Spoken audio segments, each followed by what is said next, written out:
Sir ನಮಸ್ತೆ. ಈ ಊರಿಗೆ ಅಟ್ಯಾಚ್ ಆದಂಗೆ 30 ಗುಂಟೆ ಜಾಗ.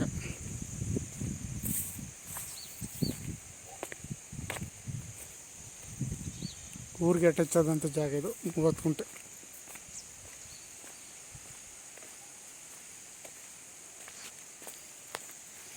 ಊರು ಪಕ್ಕದ ಜಾಗ ಇರೋದಿಲ್ಲ, ಸೂಪರ್ ಆಗೈತೆ ಜಾಗ. ಸುತ್ತ ಮನೆ ಇದೆ, ಊರಿಗೆ ಅಟ್ಯಾಚ್ ಅಂತ ಜಾಗ. 3 ಲೈನ್ ತೆಂಗಿನ ಮರ ಬರ್ತವೆ ನೋಡಿ, 3 ಲೈನ್ ತೆಂಗಿನ ಮರ.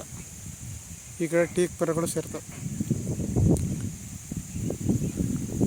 ಈ ಕಡೆ ಟೀಕ್ ಮರ, 3 ಲೈನ್ ತೆಂಗಿನ ಮರ, ಈ ಲೈನ್ ಫುಲ್ ಟೀಕ್ ಸೇರ್ತದೆ. 30 ಗುಂಟೆ ಜಾಗ ನೋಡಿ.